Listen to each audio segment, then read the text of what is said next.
আসসালামু আলাইকুম এভরিওয়ান, কেমন আছেন সবাই? আশা করি আল্লাহ তাআলার অশেষ রহমতে সবাই খুব ভালো আছেন। আলহামদুলিল্লাহ, আমিও ভালো আছি। স্বর্ণাজ কিচেনে সবাইকে আরও একবার ওয়েলকাম করছি নতুন একটি রেসিপি দেখার জন্য। আজকে আপনাদের সাথে শেয়ার করব খুব সহজেই চিকেন রোল বানিয়ে কিভাবে দীর্ঘদিন সংরক্ষণ করে রেখে খেতে পারবেন, এবং যদি কেউ হোমমেড বিজনেস করতে চান কিভাবে ডেলিভারি দেবেন, তো এ টু জেড ভিডিওটা আপনাদের সাথে আজকে শেয়ার করব। আশা করি ভিডিওটি ভালো লাগবে। তো এখানে প্রথমেই আমি 1.5 কেজি মুরগির বুকের মাংস এরকম ছোট ছোট টুকরো করে কেটে নিয়েছি। কেটে ভালোভাবে ধুয়ে পরিষ্কার করে পানিটাকে একেবারে ঝরিয়ে নিয়েছি। এই যে দেখুন, মাংসগুলোর গায়ে কিন্তু কোনো রকম পানি নেই। তো আমি কিন্তু একটা ছাঁকনিতে বেশ অনেকক্ষণ মানে ঝরা দিয়ে রেখেছিলাম, এরকম আর কি। এখন বাটিতে নিয়ে নিলাম, মাংসগুলো ম্যারিনেট করে নেব। এখানে প্রথমে আমি 1.5 টেবিল চামচ পরিমাণ দিয়ে দিলাম রসুন বাটা, এবং উঁচু উঁচু করে 1 টেবিল চামচের মতো দিয়েছি আদা বাটা। এখানে আমি 1.5 কেজি পরিমাণ মাংস ম্যারিনেট করছি, তো সেই আন্দাজেই সমস্ত মশলাগুলো অ্যাড করছি। আপনারা আরও যদি কম করে তৈরি করতে চান নিয়ে, তাহলে কিন্তু সব মশলার পরিমাণ একটু কম করে ব্যবহার করবেন। এখানে 2 টেবিল চামচ দিয়ে দিলাম আমি লাল মরিচের গুঁড়ো। আসলে যে কাস্টমারের জন্য আমি চিকেন রোলগুলো তৈরি করছি, তো উনি ঝালের পরিমাণটা একটু বেশি দিতে বলেছেন, তো এজন্য কিন্তু এখানে মরিচের গুঁড়োটা একটু বেশি ব্যবহার করা হয়েছে। এখানে আমি ধনিয়ার গুঁড়ো দিয়েছি উঁচু উঁচু করে 1 টেবিল চামচ। তারপর দিয়েছি জিরা গুঁড়ো 1 টেবিল চামচ। এখানে আমার হাতে বানানো একটা মশলা ব্যবহার করেছি 1 টেবিল চামচ, এবং গরম মশলার গুঁড়ো ব্যবহার করেছি আমি উঁচু উঁচু করে 1 টেবিল চামচ। এবং এই পর্যায়ে অ্যাড করছি আমি সয়া সস। সয়া সসটা এখানে আমি 1.5 কেজি মাংসের জন্য আমি 4 টেবিল চামচ সয়া সস ব্যবহার করেছি। এখানে আমি আহমেদের সয়া সসটা ব্যবহার করেছি। অনেকেই জানতে চান যে কোন সয়া সসটা আমি ব্যবহার করি। আসলে এখানে স্বাদ মতো লবণ দিয়েছি, 1/2 টেবিল চামচের মতো হবে, কারণ যেহেতু সয়া সস ব্যবহার করা আছে, সয়া সসে তো লবণ থাকে, সেজন্য কিন্তু বুঝে শুনেই অ্যাড করছি। দেখতেই পাচ্ছেন, এবার চামচের সাহায্যে মাংসগুলোকে খুব সুন্দরভাবে আমি সব মশলার সাথে মাখিয়ে নিচ্ছি। চাইলে কেউ এই কাজটা হাত দিয়েও করে নিতে পারেন। তো আমি যেহেতু অর্ডারের জন্য রেডি করছি, আমি এই কাজটা আসলে চামচ দিয়ে করে আধা ঘন্টার মতো এই মাংসগুলোকে ম্যারিনেট করছি। কারো হাতে সময় থাকলে আরও বেশি সময় ধরে ম্যারিনেট করে রেখে দেবেন। এপাশে হচ্ছে আমি চিকেন রোলটা তৈরি করার জন্য ব্যাটারটাকে রেডি করে নিচ্ছি, মানে শিট তৈরি করব। এখানে আমি 4.5 কাপ ময়দা নিয়েছি। আমি 30 পিস চিকেন রোল তৈরি করব, মানে আমার অর্ডারে 30 পিস চিকেন রোল যাবে। তো আমি একটু বাড়িয়ে বাড়িয়েই নিয়েছি, 2-1 পিস বেশি হলে সমস্যা নেই, বাচ্চার টিফিনের জন্য রেখে দিতে পারবো, সেই আন্দাজ করে সব কিছু একটু বাড়িয়ে নিয়েছি। এখানে আমি এই যে কর্নফ্লাওয়ার ব্যবহার করেছি 2 বারে 1/4 কাপ 1/4 কাপ করে। এখানে আমি 2 টেবিল চামচ চিনি ব্যবহার করেছি, এবং সেই সাথে এখানে আমি গুঁড়ো দুধ ব্যবহার করছি। প্রথমে 1/3 কাপ করেছি, পরে আবার ওই কাপটা দিয়ে আরও কিছুটা পরিমাণ দিয়ে দিলাম। সেই সাথে এখানে আমি 1.5 টেবিল চামচ লবণ অ্যাড করে দিয়েছি।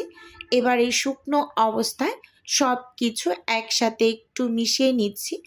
অনেক বেশি টেস্টি করে যদি রোলের শিট তৈরি করতে চান, তাহলে এই রেসিপিটাই একেবারে পারফেক্ট একটা রেসিপি। মানে খুবই মজা লাগে এভাবে করে এই শিটটা তৈরি করে রোলগুলো তৈরি করলে। মানে কি বলবো আপনাদের, আসলে একবার যদি তৈরি করেন তাহলে কিন্তু মানে খাওয়ার পর এর স্বাদ একেবারে মুখে লেগে থাকবে। এবার অল্প অল্প করে পানি অ্যাড করে তারপর এরকম করে ব্যাটারটা রেডি করছি। এই পর্যায়ে নিয়ে আসার পর এখানে আমি 2টা ডিম ভেঙে দিলাম, মানে প্রথমে একটু নরম করে ব্যাটারটা, তারপর ডিমটা অ্যাড করবেন। তারপর অল্প অল্প পানি অ্যাড করে এই যে এরকম পাতলা টাইপের একটা ব্যাটার রেডি করে নেবেন। অনেক বেশি থকথকে পাতলা না, স্কিনে ভালোভাবে লক্ষ্য করলেই বুঝতে পারবেন। যেহেতু আমি মানে কোনো মেজারমেন্ট করে পানিটা ব্যবহার করিনি, সেজন্য আসলে আমি মেজারমেন্টটা বলিও নি। ভালোভাবে লক্ষ্য করলেই বুঝতে পারবেন যে কেমন হবে ঘনত্বটা।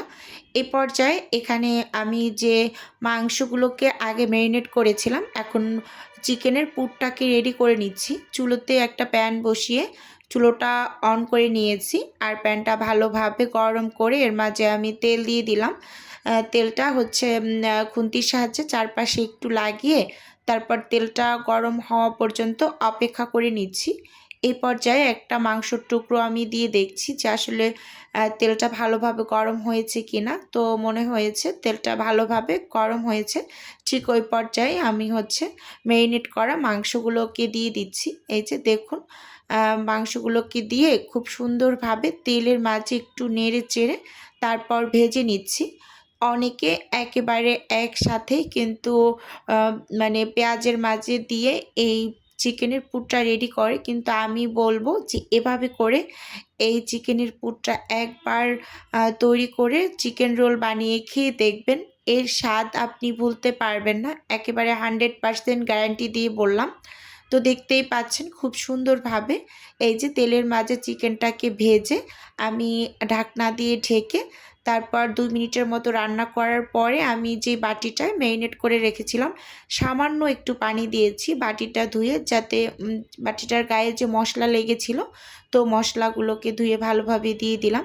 এবার হচ্ছে খুব সুন্দরভাবে নেড়ে চেড়ে ঢাকনা দিয়ে আমি 8-9 মিনিটের মতো রান্না করে নিয়েছি।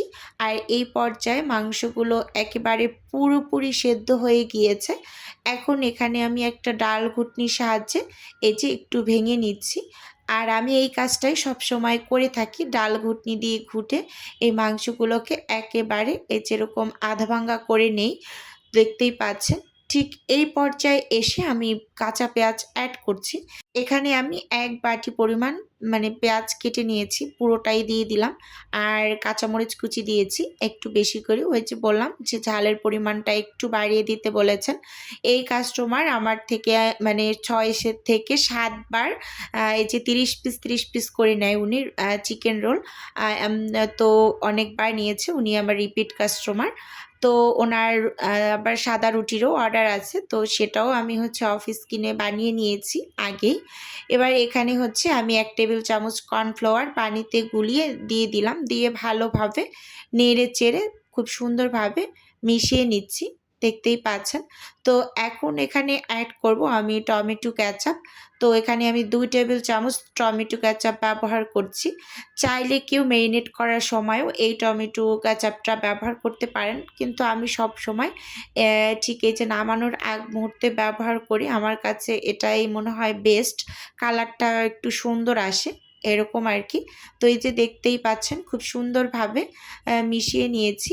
এবার হচ্ছে কিছুটা পরিমাণ ধনিয়া পাতা আমি কেচি দিয়ে কেটে দিয়ে দিচ্ছি, মানে আসলে কেটে নিতে মনে ছিল না আগে, তো পরে কি করলাম ধুয়ে একেবারে কেচি দিয়ে উপর থেকে কেচি দিয়ে দিয়েছি, মাঝে মাঝে এরকম হয়। তো এই যে পুরটা একেবারে রেডি, এবার সাইডে নামিয়ে ঠান্ডা করে নেব। আর এপাশে হচ্ছে আমি যে ব্যাটারটা রেডি করে রেখেছিলাম, এখন হচ্ছে মানে শিটগুলোকে বানিয়ে তারপর রোলগুলো তৈরি করে নিচ্ছি। প্যানটাকে একটু তেল দিয়ে মুছে নিয়েছি, আর চুলোর আঁচটাকে একদম মিডিয়ামের থেকে একটু লো করে তারপর কিন্তু এই যে শিটগুলো বানিয়ে নিচ্ছি। দেখতেই পাচ্ছেন মাশাআল্লাহ কত সুন্দরভাবে শিটগুলো উঠে আসছে। এবার হচ্ছে যে রোলগুলো বানিয়ে নেব। তো আমি আগে প্রথমে 5টা 6টা শিট এরকম বানিয়ে নিয়েছি। এখন মানে পুরটা ঠান্ডা হয়ে আসার পর এই যে কিছুটা পরিমাণ চিকেনের পুর দিয়ে আমি চিকেন রোলগুলোকে বানিয়ে নিচ্ছি। এখানে আমি একটা ময়দা গুলে ব্যাটার তৈরি করে নিয়েছি। তো 2 পাশে এই যে আঠার মতো লাগিয়ে এরকম ভাঁজ দিয়ে চিকেন রোলটা তৈরি করে নিচ্ছি। আর এটা তৈরি করা খুবই সহজ, এটা কোনো কঠিন কাজ না। দেখতেই পাচ্ছেন এই যে সবগুলোকে এখানে বানিয়ে নিয়েছি। এখানে আমার 34 পিস চিকেন রোল হয়েছে। এবার হচ্ছে এগুলোকে আমি ব্রেড গামে কোটিং করে নেব। তো আমি ব্রেড গাম নামিয়ে নিয়েছি। আর আমি যে ব্যাটারটা রেডি করেছিলাম তো সেখান থেকে আমি কিছুটা পরিমাণ ব্যাটার তুলে রেখেছিলাম এই যে কোটিং করার জন্য। তো এর মাঝে আমি কিছুটা পরিমাণ কালো গোলমরিচের গুঁড়ো অ্যাড করে নিয়েছি, তো সেটা স্কিপ হয়ে গিয়েছে। তো অফিস কিনেই করেছি এরকম আর কি, মানে ভিডিও করার ইচ্ছা ছিল না, আমি মিশিয়ে নিয়েছি। এবার হচ্ছে এই যে চিকেন রোলটা এর মাঝে দিয়ে তো খুব সুন্দরভাবে ব্রেড গামে কোটিং করে নিচ্ছি। আর ভিডিওর এই পর্যায়ে এসে ছোট্ট করে নিজের বিজনেসের একটু প্রচার করছি। আপনারা তো অনেকে জানেন আমার ছোট্ট একটা ফ্রোজেন আইটেমের বিজনেস আছে। যদি কেউ কোনো টাইপের ফ্রোজেন খাবার অর্ডার করতে চান তাহলে স্ক্রিনে দেওয়া হোয়াটসঅ্যাপ নাম্বারে নক দিলেই কিন্তু আমি A to Z বলে দেবো। আর যদি কেউ অর্ডারটি সরাসরি কনফার্ম করতে চান তাহলে হোয়াটসঅ্যাপ নাম্বারে কল করে অর্ডারটি সরাসরি কনফার্ম করতে পারেন। শুধুমাত্র ঢাকা সিটির মাঝেই হোম ডেলিভারি করা হয়। তো অনেকেই জানতে চেয়েছেন যে চিকেন রোল কত টাকা করে সেল করি। তো এক পিস চিকেন রোল ৪৫ টাকা করে আমি সেল করি। আজকে কিন্তু ভিডিওতে বলে দিয়েছি। এই যে সবগুলোকে কোটিং করে আমি ফ্রোজেন করে নিয়েছি। এখন ডেলিভারির ঠিক আগ মুহূর্তে আমি বের করে তারপরে এখন প্যাকেট করে নিচ্ছি। এখানে আমি একটা জিপলক ব্যাগ নিয়ে নিয়েছি। বড় সাইজের যে জিপলক ব্যাগগুলো আছে তো সেগুলো ভিতরে করে আমি ডেলিভারি দেই। তো একটার ভিতরে 10 থেকে 11 পিস করে ধরে। তো আমি 3টা প্যাকেটে 30 পিস দিয়ে দিয়েছি। এই যে দেখুন খুব সুন্দরভাবে কিন্তু একটা একটা করে আমি এই যে জিপলক ব্যাগের ভিতরে দিয়ে দিচ্ছি। তো আমার এই কাস্টমারের 30 পিস রুটির অর্ডার ছিল। সেই রুটিগুলোকেও কিন্তু আমি অফ স্ক্রিনে বানিয়ে নিয়েছি। তো সেগুলো হচ্ছে প্যাকেট করে নিয়েছি। আপনাদের সাথে এখন এই যে একটু দেখিয়ে দিচ্ছি প্যাকেটটা। এই যে এখানে আমি 30 পিস পুরোটা প্যাকেট করে নিয়েছি। এই যে দেখুন এখন ডেলিভারি দিয়ে দেব। তো আজকের এই ভিডিওটা আপনাদের কাছে বন্ধুরা কেমন লেগেছে চাইলে অবশ্যই কমেন্টস করে জানাতে পারেন। আর আপনাদের যদি কোনো টাইপের কোশ্চেন থাকে কমেন্ট করবেন, আমি রিপ্লাই করব। আজকের ভিডিও এ পর্যন্তই রাখছি। আল্লাহ হাফেজ।